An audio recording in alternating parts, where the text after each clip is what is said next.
Bueno, vamos a ver algunos conceptos del trabajo práctico 8. En principio recordamos la segunda ley de Newton, que es como la fundamental de la dinámica, que nos relaciona la suma de todas las acciones que el entorno hace sobre nuestro objeto de estudio con el estado de movimiento del objeto de estudio. Entonces, lo que estoy haciendo es relacionando dos cosas. Estoy relacionando cómo es el estado de movimiento del objeto de estudio, cómo va cambiando. Mi objeto de estudio es una partícula con masa, cuya masa es m, y de este lado estoy sumando todas las acciones. Entonces lo que yo tenía es que, si yo tengo que mi objeto de estudio interactúa con diversos objetos, por ejemplo tierra, suelo y otras cosas, lo que voy a tener es que de este lado voy a tener que sumar la fuerza de la tierra, más la fuerza del suelo, más la fuerza de los otros, lo que sea. Y eso, de este lado, por la segunda ley, va a ser el cambio en el estado de movimiento de mi objeto de estudio. Ahora, cada una de estas fuerzas podrá ser modelizada o no, dependiendo. Hay fuerzas que son fácilmente modelizables, como la gravitatoria, la acción gravitatoria. También hay otras fuerzas que son modelizables, como la elástica, la eléctrica, la magnética. La fuerza de rozamiento puede ser modelizable. Para ver bien cuánto vale hay que hacer muchos estudios más bien de materiales, ingenieriles, para determinar algunos números. Pero esas son modelizables. Y hay otras que no son tan fácilmente modelizables, como puede ser una patada. Bueno, ahí no es tan sencillo. Esas modelizaciones pueden ser teóricas o pueden ser empíricas. Digamos, cada tipo de fuerza va a tener su propio estudio. Entonces, cuando yo quiera encontrar una expresión para cada una de estas, voy a tener que dedicarme especialmente a estudiar cómo es esa interacción, cómo actúa, hacer pruebas de laboratorio. Bueno, habrá que ver. Una de las más fáciles y que se hizo en forma teórica y lo hizo Newton es la interacción gravitatoria. Es decir, lo que nosotros, para nuestros problemas en la Tierra, llamamos fuerza de la Tierra, pero en realidad es para cualquier interacción gravitatoria. Entonces, vamos a empezar por un planeta cualquiera que interactúa con algún otro objeto cualquiera. Sí, pueden ser dos planetas iguales, pueden ser, yo acá asumo que esta masa es más grande que esta, pero puede ser al revés. Acá estamos pensando en un espacio vacío y dos objetos que tienen masa que van a interactuar gravitatoriamente entre sí. Para que los objetos interactúen gravitatoriamente tienen que tener masa. Entonces, acá tenemos dos objetos que están solitos y están interactuando gravitatoriamente entre sí. Este le hace una fuerza a este y este le hace una fuerza a este igual y opuesta. Se hacen fuerzas, eso es tercera ley de Newton. Si yo elijo este como objeto de estudio, voy a ver que este le hace una fuerza. Y si elijo este como objeto de estudio, voy a ver que este le hace una fuerza. Esas son iguales y opuestas. Pero es dependiendo cuál tome como objeto de estudio. Para empezar tranqui, vamos a tomar, que este es nuestro objeto de estudio. El objeto de estudio es la masa m minúscula. Entonces voy a ver cómo está esta le hace a esta. Entonces, lo que se determina, lo que dice la interacción gravitatoria es que la fuerza, esta es la fuerza gravitatoria que le está haciendo la masa grande. Esta fuerza gravitatoria vale. Primero, depende de la masa de quien está ejerciendo esa fuerza. La masa grande. Pero también depende de la masa que está recibiendo esta fuerza. La masa pequeña. Cuanto más grande sea esta masa, más grande la fuerza. Cuanto más pequeña sea esta, más pequeña esta fuerza. Y lo mismo con esta, ¿sí? O sea, es directamente proporcional de ambas masas. Después es inversamente proporcional a la distancia. ¿Qué significa? Cuanto más lejos se encuentren los objetos, la fuerza esta va a ser más pequeña. Y cuanto más cerca se encuentre, esta fuerza va a ser más grande. Por lo tanto, es inversamente proporcional a la distancia. La distancia se mide de centro a centro. La vamos a llamar R. ¿Bien? Entonces lo que tengo es que es inversamente proporcional a la distancia. Pero no es solo a la distancia, sino es la distancia al cuadrado. Bueno, Esto está relacionado en que, bueno, este campo gravitatorio es una esfera, ¿bien?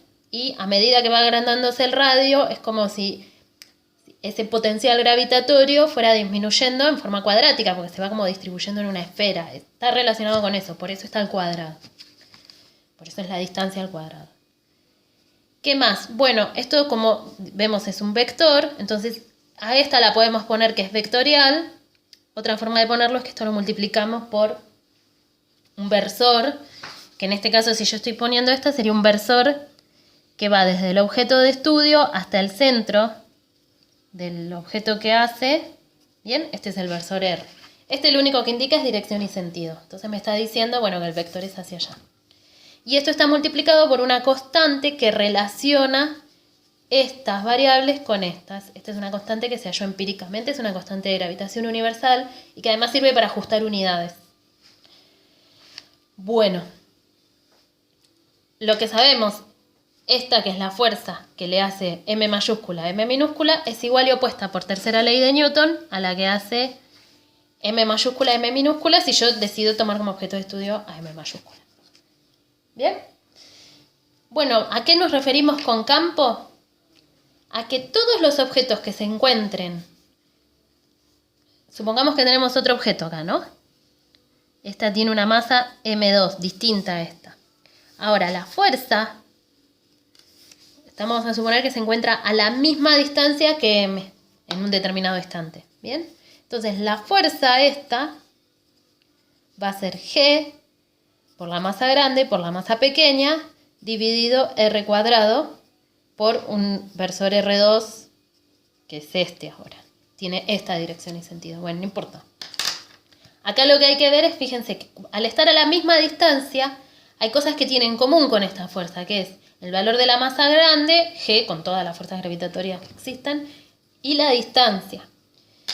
Entonces, lo que tenemos es que para objetos que se encuentran a la misma distancia, hay una proporción entre las fuerzas. Obviamente, depende también de las masas del objeto de estudio, pero hay una cierta proporción, como que ambas van a sentir, hay algo que va a ser constante, que va a ser toda esta parte. ¿Bien? Entonces lo que nosotros tenemos es que para objetos que se encuentren a la misma distancia, esta parte se mantiene constante, que se encuentren a la misma distancia. Obviamente, si esta tiene más masa que esta, la fuerza va a ser más grande porque está multiplicada por M2. Ya puse M cuadrado, no, es M2, perdón. Bien. Y lo que voy a tener es que siempre voy a tener que las fuerzas se van a dirigir hacia el centro.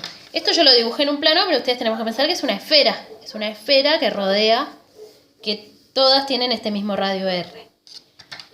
¿Qué puede ser? Que yo pueda ponerme en una esfera más pequeña.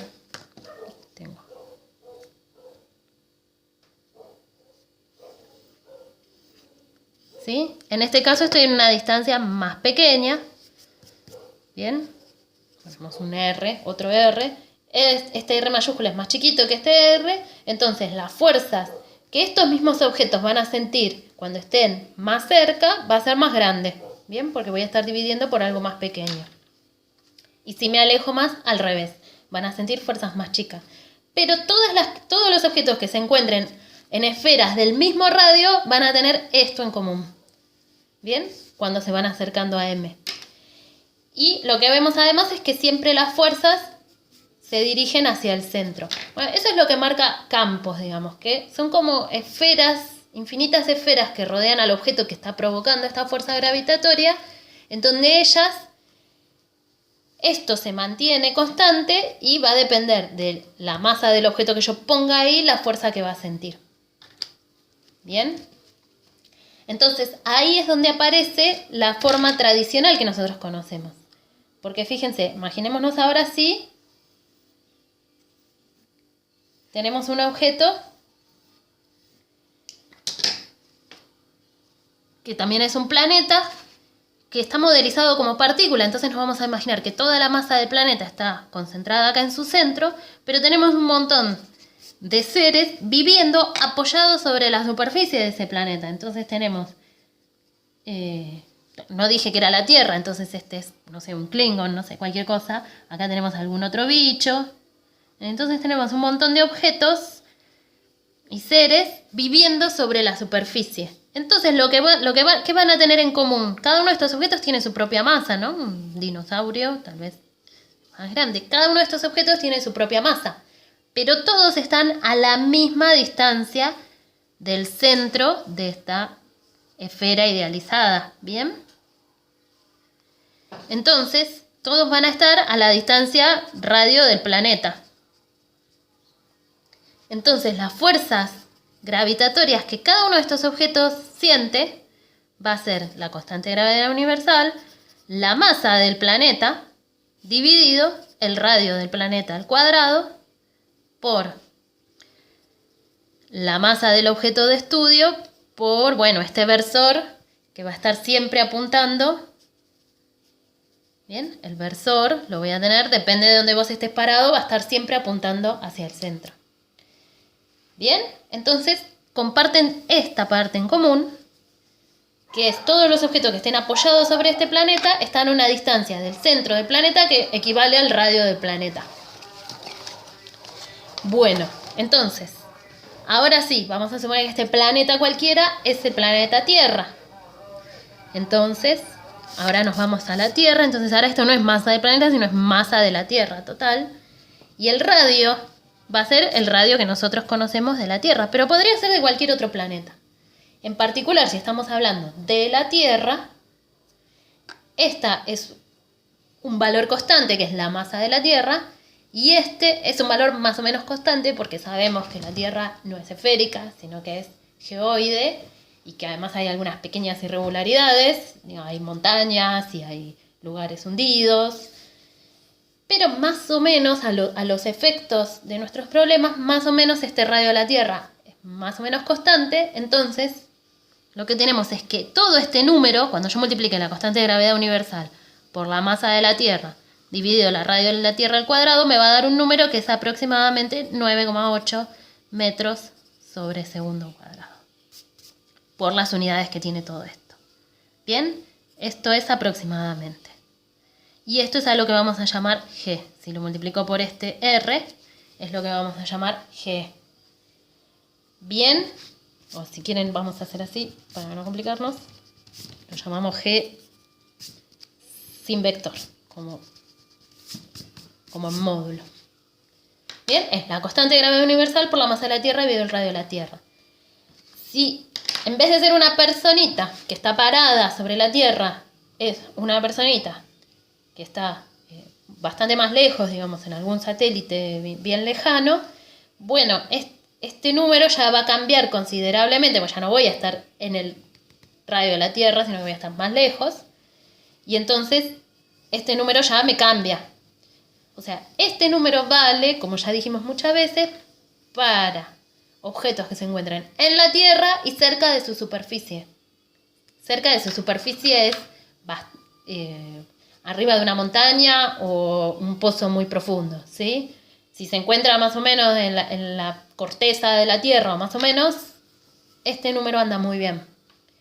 Obviamente cuando nos ponemos quisquillosos, vemos que en distintas partes de la Tierra cambia, pero cambian sus decimales, ¿sí? Bueno, eso es. Entonces, ahí es donde aparece que los objetos que están acá van a sentir una fuerza gravitatoria, que solemos llamar peso, que va a ser la masa del objeto de estudio por G. Y a G ahora le ponemos el vector y vamos a decir que, bueno, depende de dónde estés parado. Si sos este objeto de estudio vos, tu R es este, entonces G va a ser 9,8 por SR. Bien, y después lo que nosotros vemos en general es... Ay, acá tenía el arbolito. Bueno, acá. Lo que nosotros vemos en general es, que esto está puesto ahí en la práctica, es que si yo hago un mega zoom, porque esto está súper fuera de escala, ¿no? Pero si yo hago un zoom y digo, bueno, voy a tomar este pedacito Yo tengo que todos los vectores apuntan al centro de la Tierra, pero cuando yo me voy, hago un zoom y me voy ahí un pedacito, como que este es el pedacito donde estamos parados nosotros, de Tierra, y lo que vemos es que en realidad los vectores de campo parecen que fueran todos como paralelos y verticales, ¿sí? O sea, estas diferencias de curvatura son mínimos, porque la Tierra es muy grande en comparación a nosotros, y al radio, bueno, nosotros en comparación al radio de la Tierra, y que además no hay variaciones, no es que si yo me subo a un árbol, acá G va a ser mucho más chico que si me tiro un pozo acá. Las variaciones que puede haber de altura son despreciables. Por lo tanto, lo que vamos a tomar es que para las zonas donde vivimos nosotros, el G es constante y siempre es vertical. Es una vertical, ¿bien? Entonces, ahora sí. Bueno, a esta fuerza la llamamos peso, se le suele llamar peso. O sea, nuestra masa por G se le suele llamar peso. Y otra vez, nosotros solemos asociar peso con masa porque como todos vivimos acá, todos tenemos el mismo G, estamos como normalizados a G. Entonces nosotros confundimos peso y masa. Cuando uno compra un kilo de pan, está comprando 1 kilogramo masa de pan. Pero lo usamos nosotros calculamos las masas midiendo los pesos. Pero porque estamos todos normalizados, estamos todos viviendo en el mismo G. Esto no pasa igual si nos fuéramos a otro planeta, si anduviéramos en el espacio, si pudiéramos ir y venir muy lejos de la Tierra y después acercarnos mucho a la Tierra. Bueno, eso cambiaría. Bueno, entonces lo que tenemos acá es, en la actividad 1 nos dice que tenemos una manzana, entonces acá sí hay que usar lo que sabemos de cinemática con lo que sabemos de dinámica. Entonces, nuestro objeto de estudio es la manzana, que tiene su masa. No sé si dan la masa, pero sí, 200 gramos. Bien, dice que está a 2 metros. La masa del objeto de estudio es 200 gramos, lo pasan a kilos. Y vamos a poner que interactúa con la Tierra. Y puede interactuar con más cosas. Podría interactuar con el aire, pero como no lo podemos modelizar por ahora, la vamos a despreciar. ¿Bien? Entonces, tenemos como 3 fases del problema. Está agarrado de la rama, está cayendo y toca el piso. Entonces vamos a tomar la fase intermedia en la que está cayendo. Durante la caída, está solo interactuando con la Tierra, despreciamos el aire. ¿Y qué sabemos además? Hay una dirección privilegiada que es la que va a seguir justamente este versor R que va hasta el centro de la Tierra. Hay algo que está en la naturaleza antes de que la manzana se suelte de su rama, que es el vector G, que es el que vimos recién. Entonces, lo que vamos a decir es, yo sé que cuando la manzana se suelte, como no hay viento, la manzana va a seguir este movimiento de dirección, es decir, va a ser un movimiento rectilíneo y eso nos va a ayudar con la parte de cinemática. Entonces lo que vamos a hacer es escribir la segunda ley de Newton. La sumatoria de fuerzas es igual a la masa por la aceleración. Vamos de este lado. ¿Quién es sumatoria de fuerzas? Bueno, solo la fuerza de la Tierra. Como yo modelicé que solo interactúa con la Tierra, de este lado hay una sola para sumar, que es fuerza la gravitatoria de la Tierra. Todo esto es dependiendo del tiempo. Yo sé que esta ahora va a ser constante en el tiempo, porque, por lo que dije, vamos a tomar que G va a ser toda constante en el tiempo. Entonces, esta va a ser constante. Por lo tanto, ya le puedo sacar que depende del tiempo. Esta se modeliza como masa del objeto de estudio por G. O sea que acá me queda masa del objeto de estudio, o sea, los 200 gramos, por G. Y de este lado tengo por segunda ley de Newton que esto es la masa del objeto de estudio por la aceleración. Y ahora fíjense, esta masa, esta que corresponde a la modelización de fuerza gravitatoria de la Tierra, y esta que corresponde a la segunda ley de Newton, son la misma matemáticamente. Porque las dos son la masa del objeto de estudio. Entonces las puedo cancelar. Y me queda finalmente entonces que la aceleración de mi objeto es constante y que vale G. ¿Bien? Entonces, G no es una aceleración, G es el campo gravitatorio.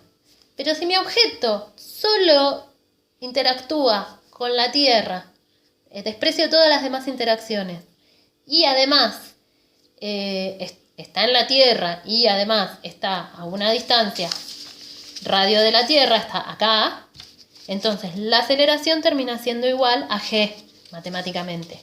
Pero sale de acá, ¿lo ven? Sale de la segunda ley de Newton. De este lado solo tengo la Tierra, entonces me termina quedando que aceleración es igual a G. ¿Bien? Si yo incluyera el aire, que hace un efecto de fricción, de este lado tengo que sumarle algo, F aire, que va a actuar de alguna manera y entonces la aceleración no me va a quedar igual a G, me va a quedar a G menos algo. ¿Bien? Me va a quedar distinta. Bueno, y ahora que ya sé que es constante y que además se va a mover en línea recta, puedo usar pongo un sistema de coordenadas que sea paralelo a G, porque me va a convenir así. Pongo un origen, el origen puede ser o la posición inicial de mi objeto de estudio acá, o el piso, si quiero, o cualquier lado. Puedo poner el origen acá arriba, qué sé yo, donde yo quiera. Lo importante es ser coherente.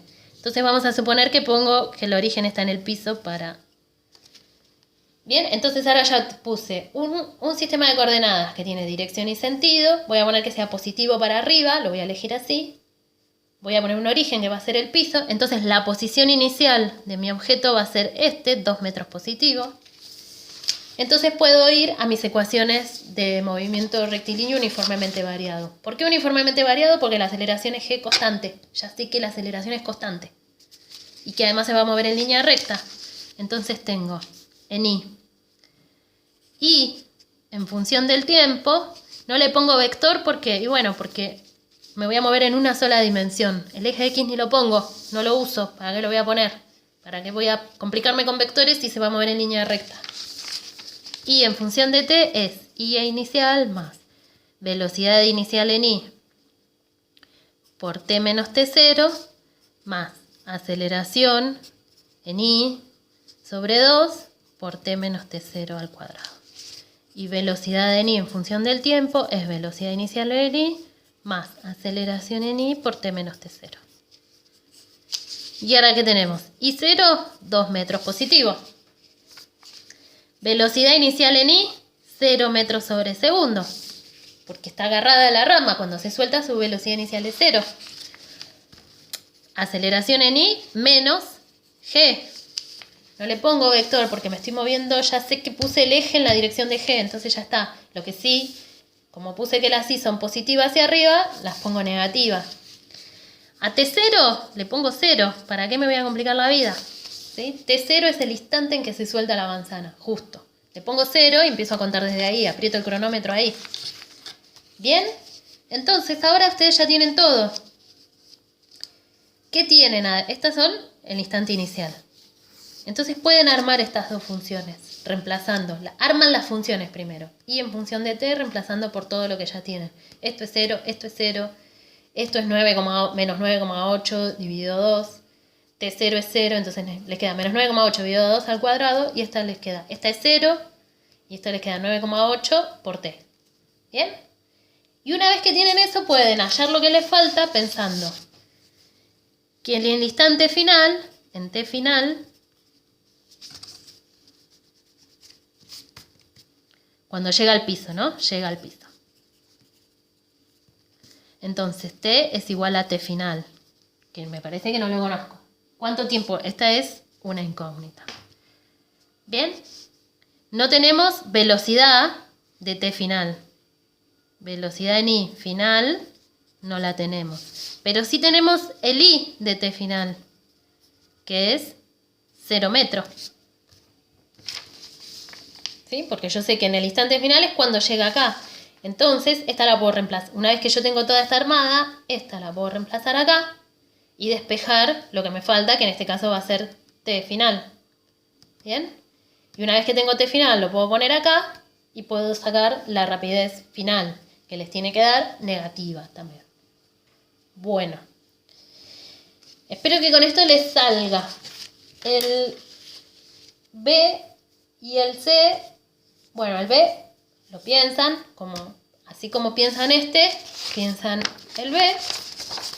Después el C es muy parecido. Voy a usar el mismo dibujito donde estaba. Ahora en este caso tenemos a Newton acá parado. Y lo que vamos a tener es que tiene una manzana en la mano. Y vamos a suponer, para no complicarnos la vida, que la arroja en forma perfectamente vertical. Cosa que es una hazaña difícil de conseguir. Siempre nos sale medio acostadete cuando arrojamos cosas. Lo que vamos a tener en este caso es que la velocidad inicial en I, que acá era 0, porque el objeto estaba y caía, no es 0, es algo positivo hacia arriba. O sea, es la velocidad que le da Newton. Pero es exactamente la velocidad que lleva la manzana en el instante en que Newton deja de tocarla. Entonces, estamos en el C, ¿sí? Entonces, en este caso voy a tener una velocidad inicial. Pero obviamente la aceleración va a seguir siendo g, porque sigue siendo un objeto que solamente está interactuando con la Tierra. Bien, estamos pensando desde el instante en que Newton deja de tocarla hasta que vuelve a tocarla.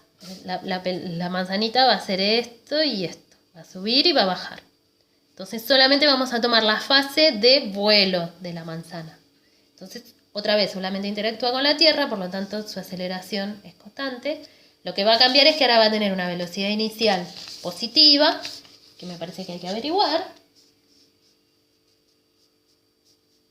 Bueno, sí, no, acá es hacer los bosquejos de los gráficos. Entonces fíjense que en este caso tienen una velocidad inicial positiva, pero que enseguida aparece la aceleración, por lo tanto esa velocidad va a ir disminuyendo hasta que se haga 0 y después va a aumentar pero en forma negativa.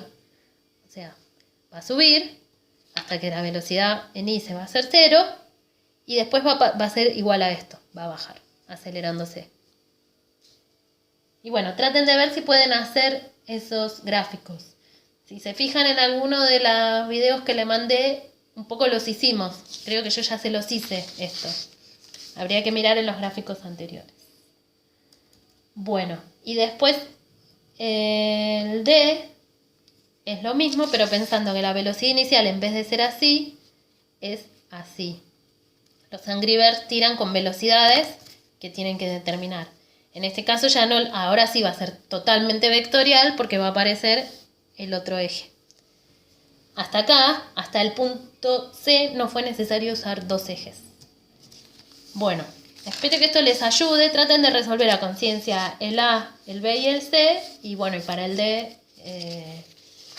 fíjense que igual no les pide calcular nada. Pero fíjense qué implica, cómo es esto de que la aceleración es constante para el punto D. Más o menos piensen eso teóricamente.